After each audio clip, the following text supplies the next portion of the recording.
ರಾಣಿ ಯಾಕೆ ಫೋನೇ ತೆಗಿತಾ ಇಲ್ವಲ್ಲ? ಪಾರು, ಏ ಪಾರು, ಇವತ್ತು ರಾಣಿಗೆ ಎಕ್ಸಾಮ್ ಐತಲ್ಲ, ಫೋನ್ ಮಾಡಿದ್ರೆ ಫೋನ್ ಎತ್ತಾ ಇಲ್ಲ, ಯಾಕೆ ಅಂತ ಗೊತ್ತಾಯ್ತಿಲ್ಲ. ಇರು, ಅವ್ರ ಅತ್ತೆ ಕಾಲ್ ಮಾಡ್ತೀನಿ.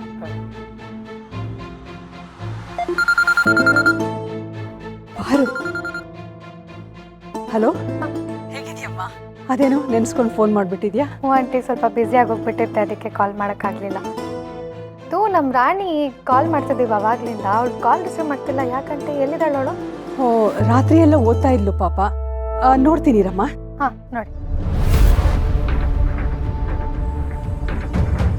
ರಾಣಿ, ರಾಣಿ, ಹೇಳಮ್ಮ. ಅತ್ತೆ, ಬೆಳಗಾಗೋಯ್ತಾ? ಅಯ್ಯೋ ದೇವ್ರೆ, ನಾನೇನು ಓದಲೇ ಇಲ್ವಲ್ಲ. ಅವ ಮಕ್ಕಳವ, ನಾನೇನು ಮಾಡಲಿ ಈಗ? ಯಾಕೆ ಇಷ್ಟೊಂದು ಹೆದರ್ಕೋತಾ ಇದೆಯಾ? ಪರೀಕ್ಷೆ ಬರೆಯೋದಕ್ಕೆ ಇನ್ನೂ ಬೇಕಾದಷ್ಟು ಸಮಯ ಇದೆ, ಏನು ಹೆದರ್ಕೋಬೇಡ. ಅಯ್ಯೋ, ರಾಣಿ ಯಾಕೆ ಕಳ್ತಿದ್ದಾಳೆ?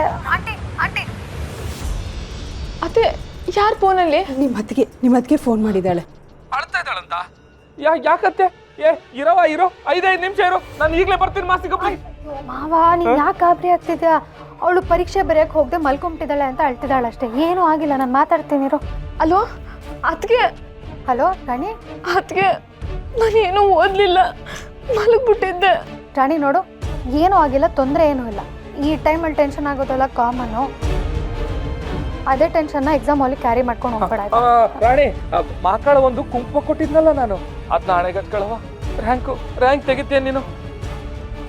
ಮಾವ, ಕುಂಕುಮ ಹಚ್ಕೊಂಡು ಎಲ್ಲರೂ ರ್ಯಾಂಕ್ ತೆಗಿಯೋಂಗಿದ್ದಿದ್ರೆ ನಮ್ಮೂರಲ್ಲಿರೋ ಪೂಜಾರಿ ಹತ್ರ ಎಲ್ಲ PhD ಇರ್ತಿತ್ತು. ಆ ಭಗವಂತ ಕೈ ಹಿಡಿಯೋದು ಶ್ರಮಜೀವಿಗಳಿಗಷ್ಟೇ. ರಾಣಿ, ನಾನು ಹೇಳೋದನ್ನ ಸರಿಯಾಗಿ ಕೇಳಿಸ್ಕೊ. ನೋಡು, ನೀನು ಪಾಸ್ ಆಗಲೇಬೇಕು ಅಂತ ತುಂಬ ಶ್ರಮಪಟ್ಟು ಓದಿರ್ತೀಯಲ್ಲ, ಅದಕ್ಕೆ ಬ್ರೈನ್ಗೂ ಚೂರು ರೆಸ್ಟ್ ಬೇಕಿರುತ್ತೆ. ಇವಾಗ ನೋಡು, ನೀನು ಚೆನ್ನಾಗಿ ನಿದ್ದೆ ಮಾಡಿದ್ಯಾ, ಚೆನ್ನಾಗಿ ರೆಸ್ಟ್ ಸಿಕ್ಕಿರುತ್ತೆ. ನೀನು ರೆಸ್ಟ್ ಮಾಡಿರೋದ್ರಿಂದ ಬ್ರೈನಲ್ಲಿ ಎಲ್ಲೋ ಒಂದು ಕಡೆ ನೀನು ಓದಿರೋದೆಲ್ಲ ನೆನಪಲ್ಲಿರುತ್ತೆ. ಈಗ ನೋಡು, ಸೈನಿಕರೆಲ್ಲ ಯುದ್ಧಕ್ಕೆ ಹೋಗೋಕ್ಕೂ ಮುಂಚೆ ಚೆನ್ನಾಗಿ ರೆಸ್ಟ್ ಮಾಡಿನೇ ರಣರಂಗಕ್ಕೆ ಹೋಗೋದು. ಈಗ ನಿನಗೂ ಚೆನ್ನಾಗಿ ರೆಸ್ಟ್ ಸಿಕ್ಕಿರುತ್ತೆ. ನಿನ್ನ ಶ್ರಮ ನಿನ್ನ ಕೈ ಬಿಡಲ್ಲ. ನೀನು ಹೆದರ್ಕೋಬೇಡ. ಇಡೀ ಪುಸ್ತಕ ಓದ್ಕೊಂಡು ಹೋಗಿ ಬರೆಯೋವಾಗ ಮರೆಯೋ ಬದಲು ನೀನೀಗ ಎಷ್ಟು ಓದಿದ್ಯೋ ಅಷ್ಟೊಂದು ಚೆನ್ನಾಗಿ ನೆನ್ಪಿಟ್ಕೊಂಡು ಬರಿ, ಪಾಸ್ ಆಗಿ ಆಗ್ತಾ. ನೋಡು ರಾಣಿ, ಪರೀಕ್ಷೆ ಅನ್ನೋದು ಬರೀ ನೆನಪಿನ ಶಕ್ತಿಗೆ ಮಾತ್ರ ಅಲ್ಲ, ನಮ್ಮ ಆತ್ಮವಿಶ್ವಾಸಕ್ಕೂ ಟೆಸ್ಟ್. ನೀನು ಗಾಬರಿಯಾಗಿ ಹೋಗ್ಬೇಡ, ಎಲ್ಲ ಮರ್ತೋಗ್ತೀಯ. ನೀನು ಆರಾಮಾಗಿ ಹ್ಯಾಂಡಲ್ ಮಾಡು. ಜೊತೆಗೆ ಮಕ್ಕಳವ ಅಂತ 108 ಕಿತ ನೆನ್ಸ್ಕೊಂಡು ಹೋಗವ, ತಾಯಿ ಕೈ ಹಿಡಿತಾಳೆ. ಸರಿ ಅದಕ್ಕೆ ಅಣ್ಣ, ನಾನು ಹೊರಡ್ತೀನಿ. ಹಾಂ ರಾಣಿ, ಹುಷಾರಾಗಿ ಹೋಗ್ಬಾ. All the best. ಆಯ್ತಾ? All the best. ಸಮಾಧಾನ ಆಯ್ತಾ? ಸರಿ ಅತ್ತೆ, ನಾನು ಸ್ನಾನಕ್ಕೆ ಹೊರಡ್ತೀನಿ. ವಾ ಮಕ್ಕಳವ, ಅಯ್ಯೋ ನಂಗೆ ಪರೀಕ್ಷೆ ಬದಂಗೆ ಆಗ್ತೈತೆ. ಅಯ್ಯೋ, ನೀ ಗಾಬರಿ ಆಗ್ಬೇಡ ಮಾವ, ಚೆನ್ನಾಗಿ ಬರೀತಾಳೆ, ಪಾಸ್ ಆಗ್ತಾಳೆ. ಬಾ.